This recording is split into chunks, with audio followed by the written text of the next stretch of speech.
Toda Rabba, Boker Tov, Hashem Hashem, Naaseh Benatzler, Be'ezrat Hashem Barach. On est aujourd'hui le lundi 27 du mois de février, le Yud Zayin du mois de Adar Aleph. Alors, le shiur d'aujourd'hui est acheté par Magali.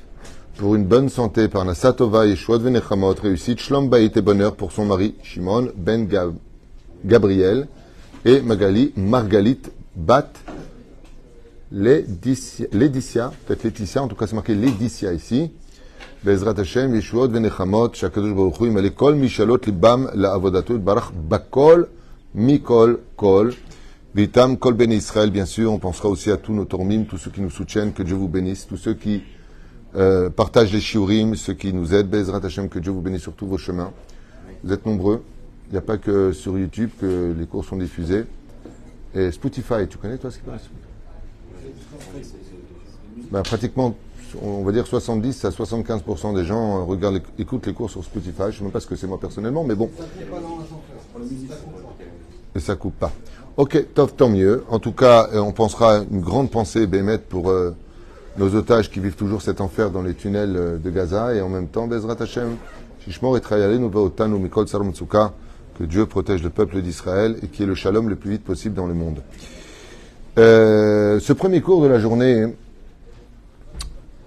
nous révèle, hormis le fait de parler de Mahatzit Shekel, de ce terrible incident qui va marquer l'histoire et aller jusqu'à même Hollywood, puisque Hollywood ne s'est pas perdu de prendre l'occasion d'en faire un film, les fameuses fautes du veau d'or, qui, bien sûr, demandent beaucoup d'explications. Nous, on va essayer de relever quelque chose, une espèce de question qui a vraiment toute sa place dans cet épisode terrifiant de la faute du veau d'or, pour un contexte un peu ambigu. À émettre, regardez un petit peu ce que nous apprend la Torah pour ceux qui veulent apprendre non pas une histoire, mais apprendre de l'histoire. Moshe Rabbeinu alav shalom apparaît au sein des enfants d'Israël en Égypte en tant que prince d'Égypte. Il se démarque de son poste de prince d'Égypte pour sauver les enfants d'Israël au péril de sa vie en tuant l'Égyptien qui voulait frapper un Juif. Il fuit, il se retrouve chez Yitro, par la suite il épouse sa fille et devient berger chez Yitro pour faire paître ses moutons. Dieu s'adresse à lui, il a 2 enfants entre-temps, Gershon et Eliezer, et se retrouve en Égypte en sacrifiant toute sa vie pour le bien-être du peuple d'Israël. Il montre que sa parole est de feu, que tout ce qu'il dit se réalise. Il voit les 10 plaies, il ouvre la mer en 12 ponts différents. Les enfants d'Israël, chaque tribu passe dans son couloir. Ils arrivent de l'autre côté, ils demandent à manger, il leur donne du pain. Ils demandent de l'eau, il fait jaillir de l'eau du puits de Myriam. Ils disent il fait trop chaud, il fait trop froid. Une nuée de gloire entourait donc tout le peuple d'Israël comme une espèce de masgan, une situation extrêmement agréable pour que les serpents, les scorpions ne puissent pas les atteindre. Les flèches étaient bloquées par cette nuée de gloire et une nuée de feu pour la nuit pour les éclairer. Les enfants d'Israël sont vraiment pris comme un bébé dans un berceau, sans aucune responsabilité, si ce n'est qu'une seule chose. Pour celui qui se pose la question de mettre quelle était la seule chose à faire des enfants d'Israël, écouter la voix du Rav. C'est tout. C'est tout ce qu'on leur a demandé. On leur a pas demandé de sauter à la corde, de faire des pompes. Rien. Vous avez un Rav, écoutez-le. Et ils vont le faire. Et ils vont le faire. Quand Moshe prévient qu'il va aller chercher la Torah au Har Sinaï, séparez-vous de vos femmes, durant 3 jours, lavez vos robes, celui qui touche, il meurt. C'est-à-dire, tout est clair. Il va chercher la Torah aux yeux des enfants d'Israël, et parce qu'il a un peu tardé, selon leur calcul où eux se sont trompés, qui bochesh Moshe la redette, car Moshe tarde à descendre, mais pas du tout. Il a dit, je vais monter 40 jours et 40 nuits. Ils ont dit, ok, top chrono. Non, attends, laisse-moi retourner dans ma tente, laisse-moi me préparer, laisse-moi aller au mikvé. Donc, combien de temps il a mis pour se préparer? Bonne réponse, il a mis 6 heures. Après 6 heures, il monte. Et eux, tout de suite, ils ont un compte à rebours 6 heures. C'est pas qu'il y a une journée entière qui s'est passée. C'est pas qu'il y a eu 2 journées qui s'est passées. C'est pas, il n'est pas venu après 1 mois. C'est qu'une question d'heure. Le Rav, il te dit, je vais et je reviens. Qu'est-ce qu'on fait les enfants d'Israël?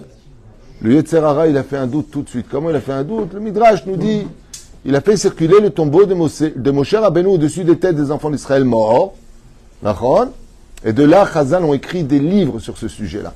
Ça s'appelle le Dimayon. C'est-à-dire que, vous savez que vous pouvez faire, comment dire, je me souviens une fois, on était jeunes, on était sur la côte d'Azur, à Jean-les-Pins, 2 minutes d'arrêt. Voilà, ça vous parle. Jean-les-Pins, ça vous parle, hein, Mtachem.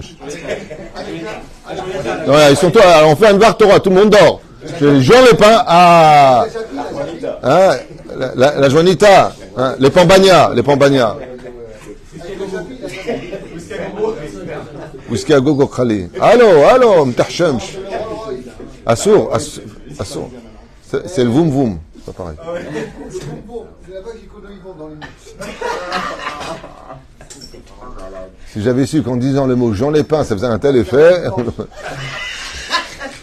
Tov. Ok. Il y a de l'ambiance ce matin, je suis content. En tout cas, je suis content parce que les gens qui écoutent ce cours, ils se demandent des fois s'il y a du monde derrière. Oui, ils sont nombreux, mais le problème qu'il y a, c'est qu'ils sont tous... Alors... Baruch Hashem, c'est le bonheur ici. Ok, je ne sais pas ce qu'ils fument, mais bon. Oufren, une fois, pour vous dire un petit peu le dimayon. Alors, comment on traduit le mot dimayon? L'imagination, l'illusion. Parfait. L'illusion. Et pour vous dire à quel point ça marche, à l'époque où était sorti Les Dents de la Mer, vous vous rappelez de ce film-là? Elle fait un succès international de luxe. En plus, extrêmement mal fait, ouais. Mais à l'époque, c'était bien fait. Aujourd'hui, tu mets ça à un enfant de 10 ans, Les Dents de la Mer, il rigole. Tu crois que c'est un film comique. Ok? Et je me rappelle qu'on était avec des copains comme ça dans l'eau à Jean-les-Pins, donc c'était juste le mot que je voulais dire. Si j'avais su, j'aurais dit Antibes. La mer des sables. La mer des sables. Kolo Hadi, là, ses souvenirs. On va voir si ça marche. Golfe Jean. Aïe. Le port. Ok. En tout cas, je me rappelle que je lui ai fait croire que quelque chose m'avait touché le pied. On était 3 copains dans l'eau. Et je ne sais pas si vous vous rappelez, au milieu, il y avait un carré comme ça. On pouvait à peu près à 30 mètres de la plage. Comment on appelle ça? Un espèce de ponton comme ça en plein milieu. Et ils se sont mis à nager à une vitesse. Pourquoi? Parce qu'on venait de voir le film Les Dents de la Mer. Et j'aurais dit, il y a quelque chose qui m'a touché le pied comme ça. Et bizarrement, il n'y avait rien. Ils regardaient comme ça dans l'eau. On était jeunes. Il n'y avait rien. Mais comment la panique de l'imagination, sachez que ça, c'est l'arme principale du Yetzer Hara. Te faire imaginer des choses. Et il m'a dit, et il m'a fait, j'étais sûr, j'ai pensé, le complotisme et le machin. Daïgvar. Dans la Torah. Vous savez combien d'histoires au Beddin, les gens arrivent persuadés de ce qu'ils racontent, ils ont 3 questions qui leur sont posées, ils sont complètement perdus. Pourquoi? Parce qu'ils se sont rendus compte qu'ils se sont emballés dans un monde d'imagination. Et qu'est-ce qu'a fait le Satan? Il a envoyé de façon illusoire, que Moshe était mort. Alors qu'on a une promesse que Moshe les amènerait où? Dieu, il leur a dit quoi? Je vous enverrai, je vous sortirai d'Égypte pour vous emmener en Eretz Israël. Donc il y a une promesse d'Hachem. Mais un tout petit croche-patte, une petite poussière dans l'œil, et on est complètement aveuglé. Alors, à plus forte raison, c'est qu'il y a les oasis qui sont ok, mais ça vient vraiment exprimer la force d'Israchamim, combien le Yetzer Hara, avec une petite illusion, surtout aujourd'hui avec Internet, tu sais que avec l'intelligence artificielle, je peux te prendre toi, Nachon, alors que tu es religieux, te faire danser avec quoi? Avec des haïtiennes. Tu es au milieu et j'envoie ça à ta femme. Et elle te voit danser avec des haïtiennes. À Jean Lépin.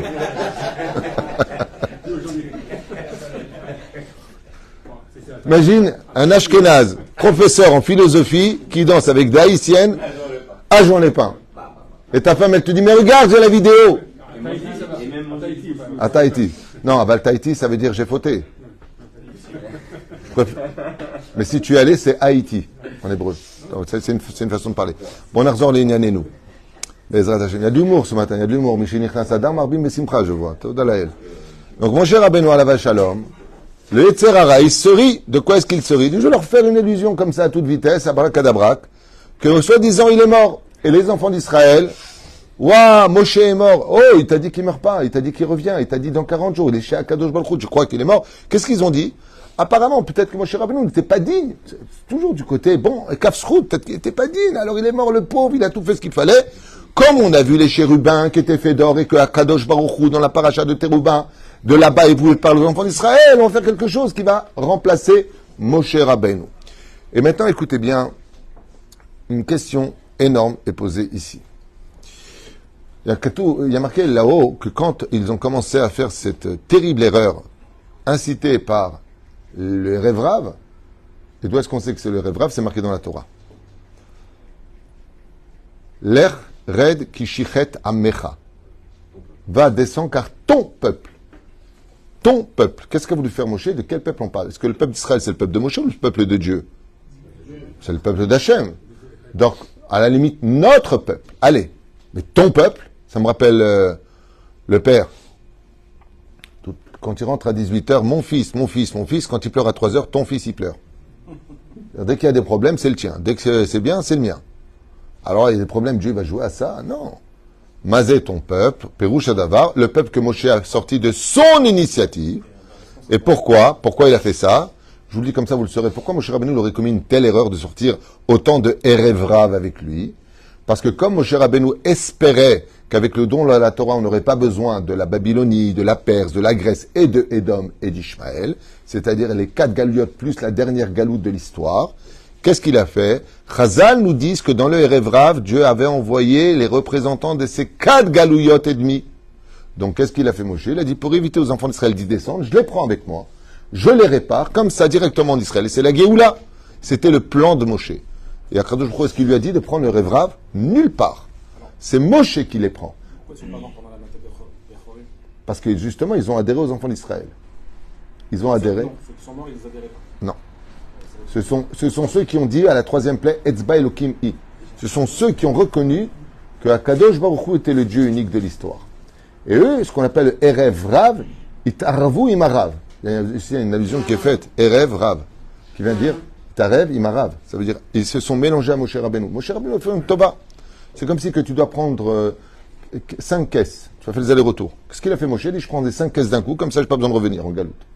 Son idée était bonne. Le problème qu'il y a, c'est que si alors, Bichlal, quand tu fais venir un juif en Israël, c'est dur de le faire venir.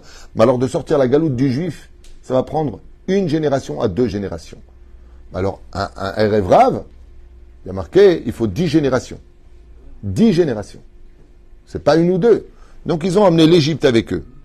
Donc, qu'est-ce que lui dit Akadosh Baruch Hu? L'Er Red, va et descend. De là, tu apprendras qu'un vrai leader n'a rien à faire en haut, sous les projecteurs, quand la ville souffre.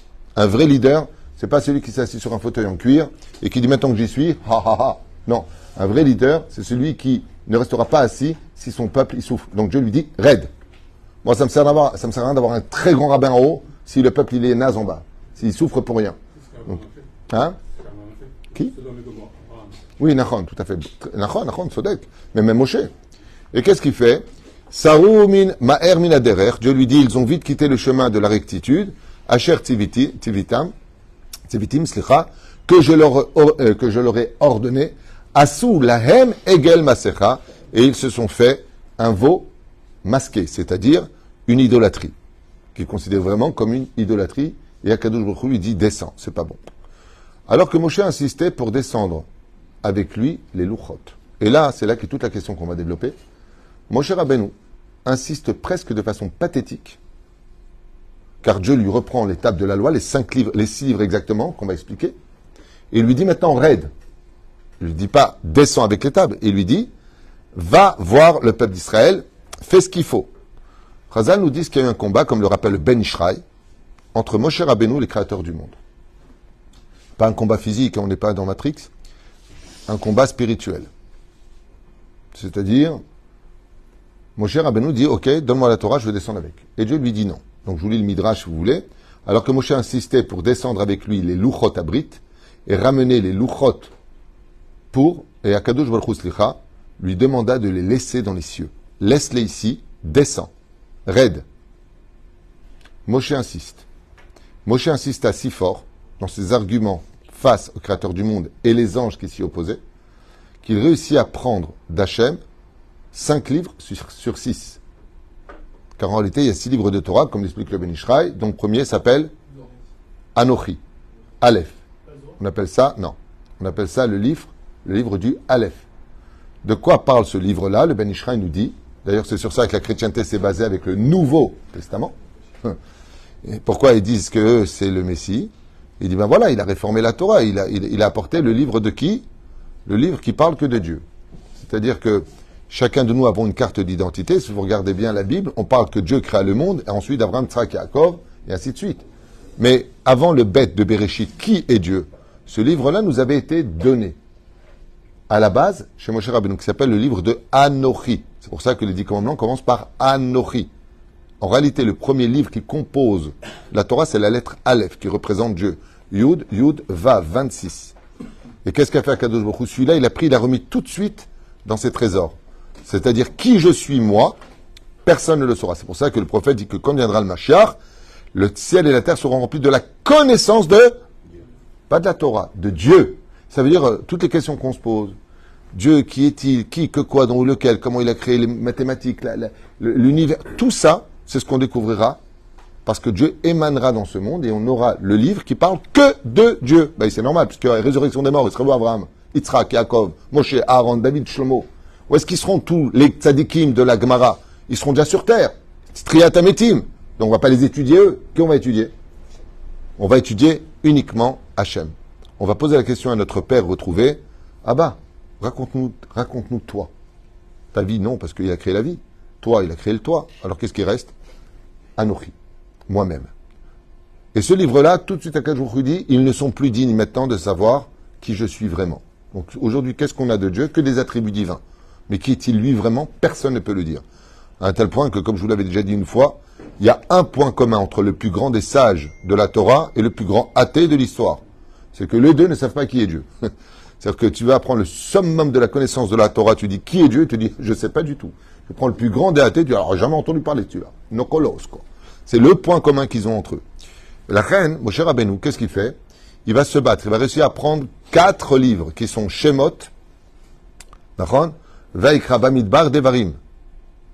Et pourquoi Dieu va garder avec lui le livre de Bereshit? Parce qu'il parle là-bas de la création, de la source des enfants d'Israël, et c'est pour ça que Raji nous dit, on n'aurait pas dû commencer la Torah par Rosh Chodesh Lachem, qui est dans le livre de Shemot. Qu'est-ce qu'il vient dire Rashi? Il va dire que le livre de Bereshit, c'est un miracle qu'on l'a pris. Pourquoi? Parce que Moshe Rabbeinu a dit à Hachem, si tu prives les enfants d'Israël du livre de Bereshit, Derech Eretz Kadma, la Torah, elle s'appelle le Sefer HaYashar, le livre de la rectitude. Comment tu veux qu'ils reçoivent ta Torah? Regarde, ils ont manqué de Derech Eretz maintenant. Azaech Naaseh. Et Akadosh Baruch Hu lui a concédé le livre de Bereshit. Je vous fais la suite.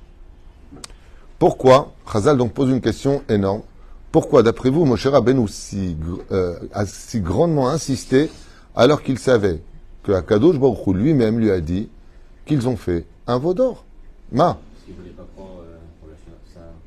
Alors il y a un rapport avec un cours qu'on avait fait effectivement sur le fait d'arrêter d'être des bœufs. Et l'une des choses sur lesquelles les gens ne se rendent pas compte, c'est que tout le monde se fâche avec tout le monde parce que, c'est elle qui me l'a dit, c'est lui qui me l'a dit. Celui qui reçoit une chose pareille est pire que celui qui fait du Lachon Hara. Il est interdit de recevoir des informations de personnes. D'où est-ce qu'on apprend ça? Très bien joué. Dans cette paracha. Dieu lui-même, Dieu, il dit à Moshe, ils ont fait un veau d'or. Vous savez ce que lui répond Moshe Rabbeinu? Ça, c'est toi qui le dis. Moi, j'ai pas vérifié. Voilà. Et Akadosh Baruch Hu dit, Charkoach, toi, t'as tout compris. Même de moi, tu dois pas recevoir. Va vérifier. Et nous, qu'est-ce qu'on fait? Alors, ça va, ouais, tu vas bien? Mais tu sais ce qu'il a dit? Mais tu sais ce qu'il a dit sur toi? Ah bon? Il est mort. Teubé. Assour. Beshum Pan. Alors quoi, il ment? Même s'il ment pas quoi, Dieu, il ment. Dieu, il ment pas. Tu n'as pas le droit, ça s'appelle, dans les lois du Lachon Hara, plus grave est celui qui reçoit du Lachon Hara que celui qui le dit. Mais comme on adore écouter du Lachon Hara, on adore. Tu sais qui c'est qu'il a trompé? Il a trompé avec qui? Avec qui c'est? J'étais sûr. En plus, le mec, il était sûr. Hein? Vous allez me refaire Belleville maintenant? La vielleuse, il m'a dit. Les épées rouges. Assour. Rabota, vous ne vous rendez pas compte de la gravité de recevoir des informations de gens qui... mais lui, il est jaloux de toi, il te dit au téléphone. Ah, j'étais sûr. C'est la personne qui te parle qui est jalouse. La Gemara nous dit, aposel, bemomo posel. Celui qui te parle du mal des autres, qu'ils ont dit du mal, c'est qui parle de lui. Arrêtez de tomber dans le piège. Et Moshe Rabbeinu nous donne cet exemple. Dieu lui dit, ils ont fait, il dit, c'est toi qui le dis, je veux aller voir. Je veux aller voir.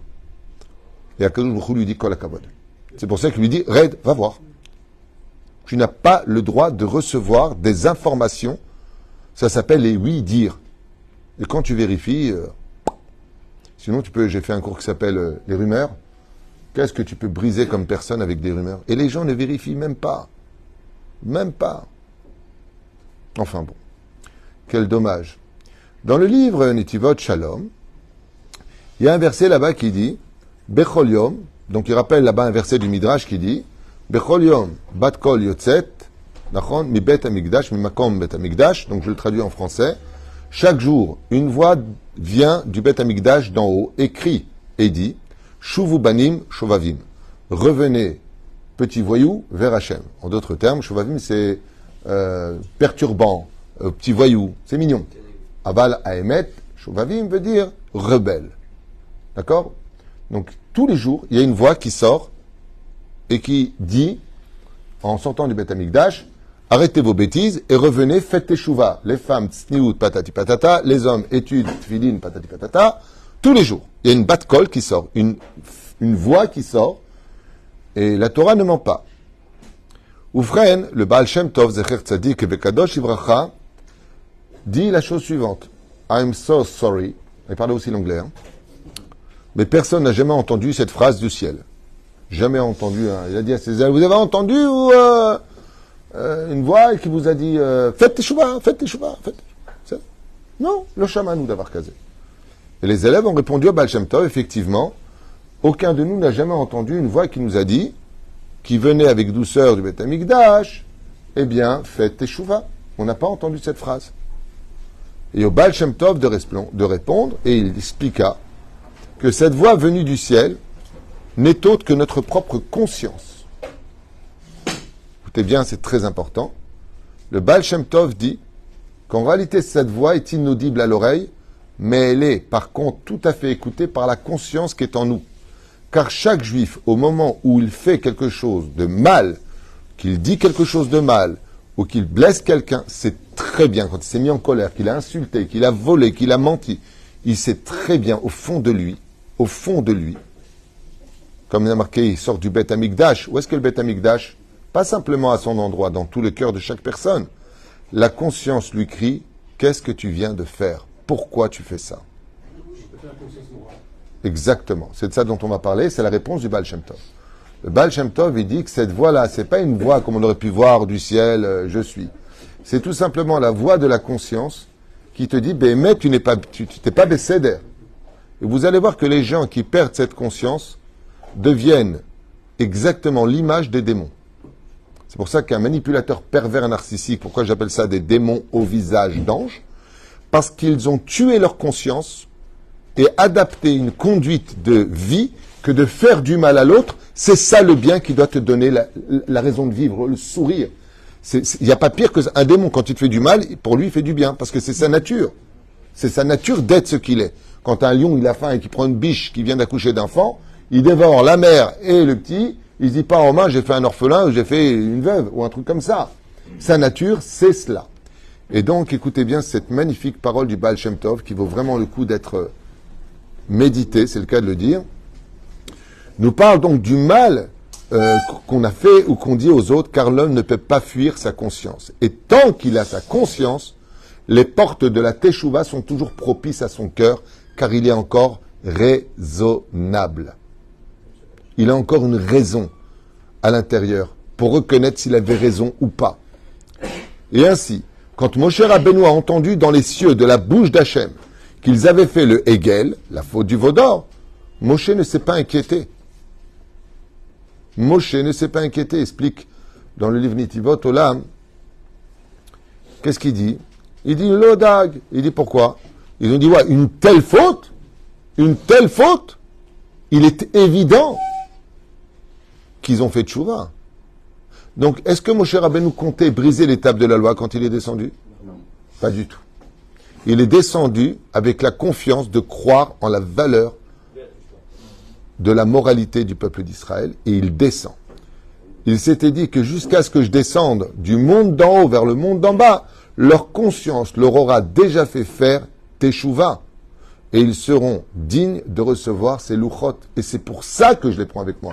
Donc il les a pas descendus pour les briser, il les a descendus pour les donner, ces tables de la loi. Et comme l'explique Sforno, vous pouvez le constater, au lieu de ça, qu'est-ce que va voir Moshe Rabbeinu? Le pire du pire. Qu'est-ce exactement? Ils avaient rajouté péché sur péché. Les davonenu arav. It orerut, comme il le dit ici, as en tikva. Et c'est marrant parce que cette phrase-là, c'est une phrase que la Chassidut a employée quand le Baal Shem Tov, j'avais lu dans un de ses enseignements sur la Torah, je ne me rappelle plus dans quel paracha, il disait que tant qu'une personne a la conscience, par exemple, Stab, une fille qui sort pas de sa noix, elle sait que c'est pas bien. Elle se montre sur les réseaux sociaux, elle sait que c'est pas bien. La personne, elle travaille pas dans un téléphone cachère, elle sait que c'est pas bien. Il dit la tchouva, il suffit de lui parler, ou yarzor bitchouva. Mais s'il te dit directement, qu'est-ce que tu fais dans la vie? Ah, moi je suis voleur. Heureux.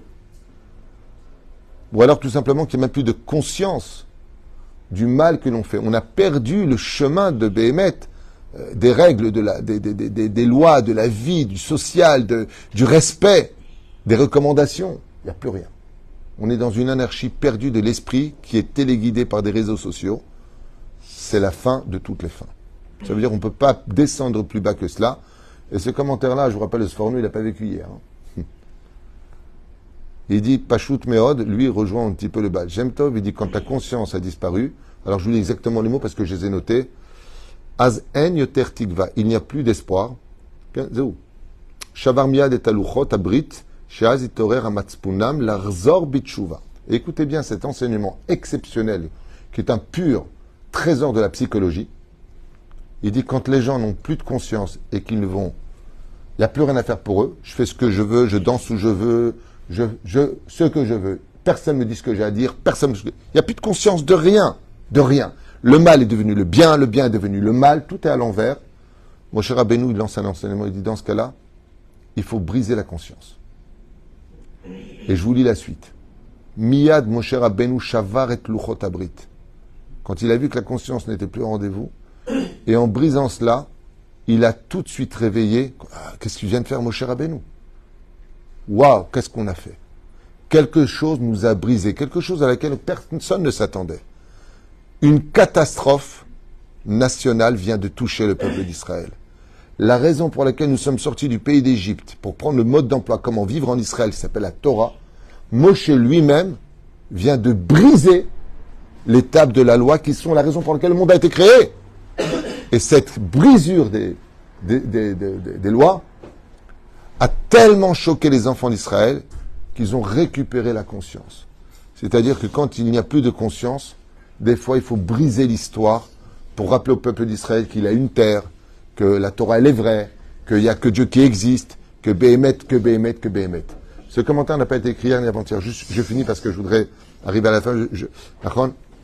Et on portait écoutez bien, tout de suite, à la vue des tables de la loi qui ont été brisées, Am Israël tor herbe matzpuno. La conscience des enfants d'Israël s'est immédiatement réveillée et ont porté sur place le deuil des tables brisées en réalisant leur erreur. Et Hachem les appela immédiatement. Comment ça finit après?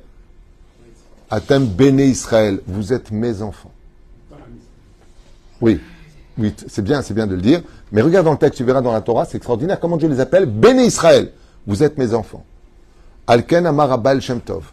Je finirai avec cet enseignement exceptionnel du Besht, Baal Shem Tov, qui dit ainsi pour toutes les générations, à retenir à jamais que, sans prise de conscience et sans regret, il n'y a pas de teshuva possible. Mais il te suffira juste de regretter, de reconnaître grâce à ta conscience et ton cœur brisé par les événements. Des fois, Dieu va te briser ce que tu voulais, ce que tu comptais avoir. Il y a des choses qui vont se briser dans la vie, des choses qui vont te faire vraiment mal au cœur. Mais qu'est-ce qui se passe? Jamais on n'aurait cru ça. Jamais on n'aurait pensé qu'une chose pouvait arriver comme ça. Et il dit en réalité, kolzé, pour te réveiller. Bien sûr qu'il y a un prix à payer. Bien sûr qu'il y a des choses à réveiller. Men malasot. Vous avez remarqué que quand une personne dort, et qu'il faut impérativement qu'elle se lève, comment vous le réveillez si vous l'appelez? Et qu'il ne se réveille pas? Au début, réveille-toi chérie. Douradienne. Voilà, hein. Au bout de la deuxième fois, allez, on commence à toucher vers la jambe. Lève-toi, lève-toi. La troisième fois, vers l'épaule. Lève-toi. Ensuite, on tire d'un coup, là, les rideaux, le soleil qui rentre. Ouais. Et à la fin, lève-toi. Il y en a marre. D'accord? Et la personne elle se lève. Comment elle se lève, la personne qui vient de son sommeil profond? Il est mévouhal. Il est mévouhal. Choqué. Non, pas choqué.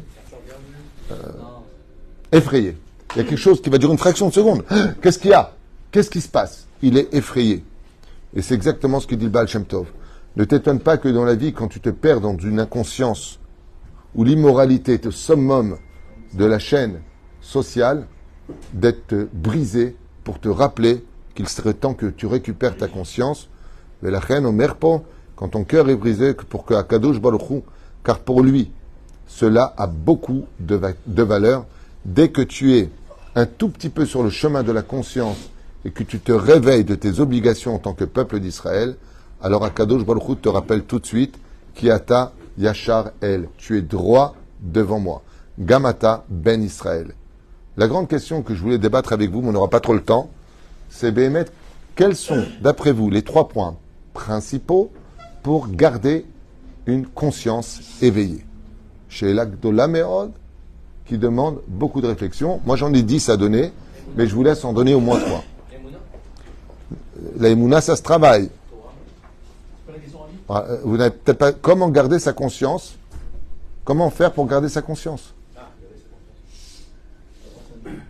Vous avez remarqué que dans les écoles, de plus en plus, quand une fille, par exemple, ce que je vous dis, c'est ce qu'on m'a raconté, une fille de plus en plus qui écoutait ses parents, qui avait du respect, elle a fréquenté 2-3 filles à l'école, mais tu fais ce que tu veux, moi à 14 ans, moi je dis pas à mes parents où je vais, t'as pas de compte à rendre, et ils arrivent à retirer la conscience du respect des parents, par exemple.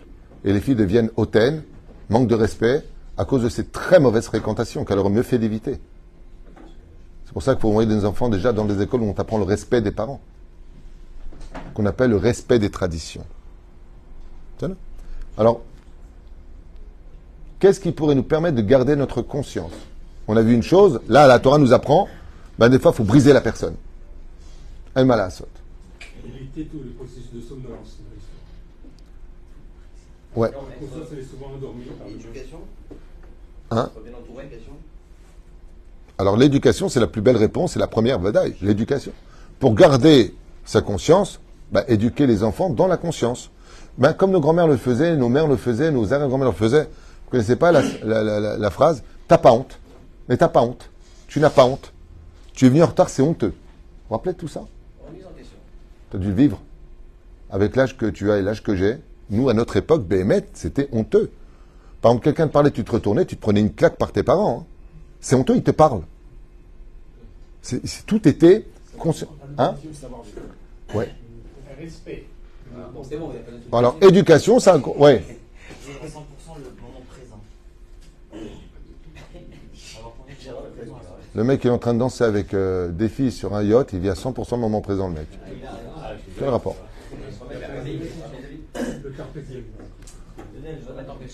Hein? Alors c'est la question que je pose. Alors s'il se remet en question, c'est qu'il a une conscience. Moi, ce que je vous pose comme question, chers amis, la première bonne réponse qu'on a eue qui est limpide, c'est l'éducation. Comment garder la conscience de nos enfants, comment garder notre propre conscience.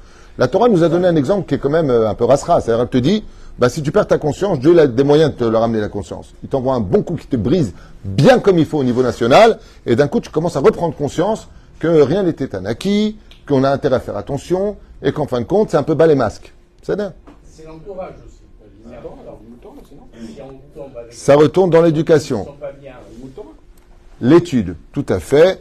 Alors, tu ne peux pas, comme dit Rabbi Nachman de Breslev, c'est son premier commentaire sur le Sharat Teshuvah de Rabbi Nachman dans le Likutei Etzot, qui dit, non, c'est pas son premier, c'est dans les premiers commentaires, autant pour moi, il dit qu'il est impossible de faire Teshuvah, donc ça comprend le retour comme il le dit ici, sans le Shulchan Aruch. Si tu n'étudies pas les lois de ce qui est bien, de ce qui n'est pas bien, de ce qui est pur, de ce qui n'est pas pur, de ce qui est permis, de ce qui ne l'est pas, et ainsi de suite, tu ne peux pas avoir de conscience. Vous comprenez? Donc c'est quand même très très important de, par exemple, on va lire dans cette paracha la semaine, Veshamru ben Israël et Shabbat, la sotet Shabbat et Dorotam Beritolam. Chazal pose la question, quel rapport y a-t-il entre la paracha de Teruma, qui finit avec le korbanot, et la paracha de Tetzavé, qui nous parle des vêtements du Kohen Gadol?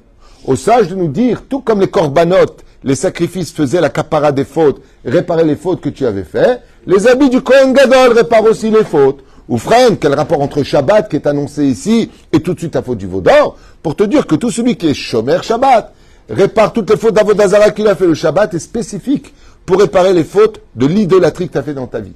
Ce qui fait que le Shabbat précède la faute du veau d'or pour te dire que Dieu a envoyé le médicament avant d'envoyer l'épreuve.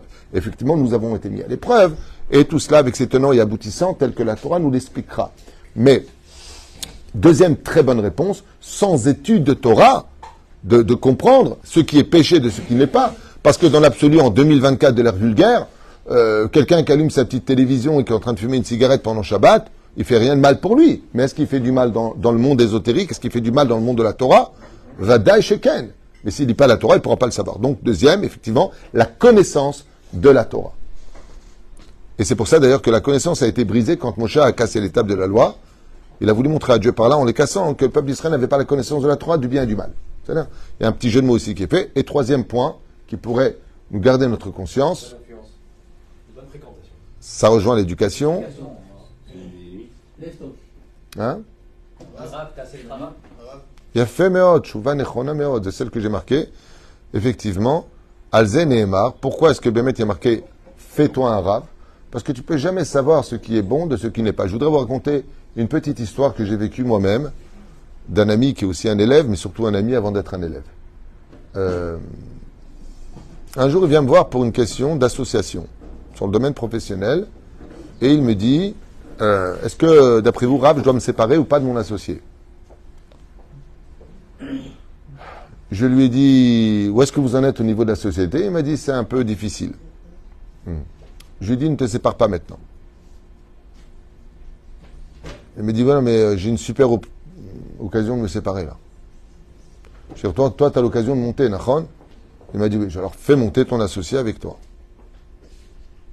Je m'en vais, il me rattrape, il me dit, je sais que c'est pas bien de poser la question, Rav, mais pourquoi? Je lui ai dit, effectivement, on ne dit pas un Rav, pourquoi? Parce que si tu viens de dire pourquoi, c'est que tu as perdu Emunat Rachamim, donc tu viens de retirer la bracha si tu m'avais écouté. Je vais te comprendre quand même pourquoi. Dis-moi, qui c'est qui m'a raconté que tu étais presque SDF, que tu étais à la rue, qui t'a pris, qui t'a donné un travail, qui t'a pris le métier, qui t'a rendu associé? Ah, j'ai compris, ouais. Ben ouais, c'est ton associé. Ouais.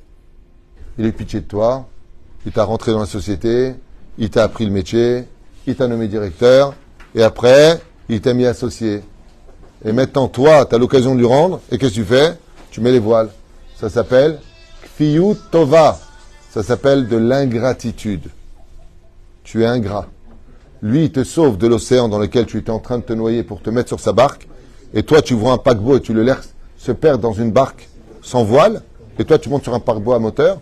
Je lui ai dit à Kadosh Baruch Hu, si tu montes ton mazal, c'est pour que tu lui rendes l'appareil, pas pour que tu le laisses se noyer, alors que lui t'a sauvé la vie. Il m'a dit, oh là là, vu comme ça, je reste avec. Je vous affirme, chers amis, écoutez bien. Un an plus tard, il m'appelle, il me dit, je vais faire un don pour ta yeshiva. Je lui dis, Vakasha. Ah ouais. Il a fait un joli chèque, à l'époque. Et il m'a dit comme ça de sa bouche, je l'ai fait de tout mon cœur, parce que vous aviez raison. On a non seulement remonté, mais on a fait 1 million d'euros en plus à l'année. 1 million d'euros. Bon, le chèque qu'il m'a donné était chnana, je vous dis franchement. J'ai pas compris. Mais pour 1 million d'euros, c'est... Mais Baruch Hashem, lui plus l'autre, égale Bezrat Hashem, ce qui compte, c'est qu'on puisse payer tous les mois les avrechim, les loyers. Tant qu'il y a quoi payer, on ne mange pas avec deux fourchettes. Toda Lael. Mais le plus marrant de l'histoire, c'est que dans son bureau, quand il m'a annoncé la bonne nouvelle et qu'il était très content, je lui ai dit, maintenant tu peux te séparer. Maintenant que la société est remontée très haut et que tout va bien, maintenant tu peux te séparer. Maintenant il n'y a plus de besoin de ce qu'il est en haut, et ça lui convenait très bien. C'est Pérouche d'abord pour lequel, Bémet, si tu veux garder une conscience, va voir celui qui a de la conscience. Le vrai Talmid Chacham, je ne parle pas de moi, je ne suis pas un Talmid Chacham, je ne suis rien, mais un vrai Ben Torah Amiti, un vrai Talmid Chacham, Bezrat Hashem Itbarach, lui, il va te dire que là, il y a un problème de savoir-vivre. Là, il y a un problème de mitzvah non accompli. Là, il y a un problème avec ce qui ne va pas. C'est pour ça que des fois, quand tu n'as pas de conscience, sachez que d'aller voir un rave pour...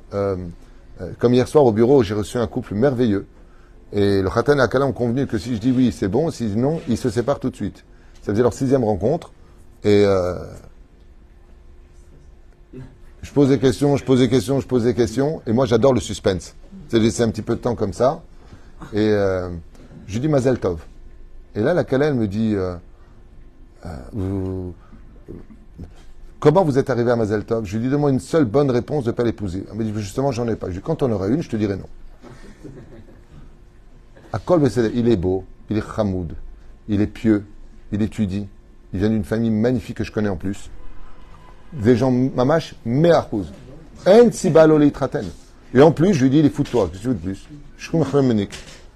La reine Bezrat Hashem, 3 choses, éducation, étude de Torah et un rab, et vous verrez que la conscience reviendra au rendez-vous et qu'on n'aura plus besoin d'être brisé pour comprendre des messages qui étaient pourtant si droits à comprendre et évidents à vivre. Baruch Adonai Leolam, Amen.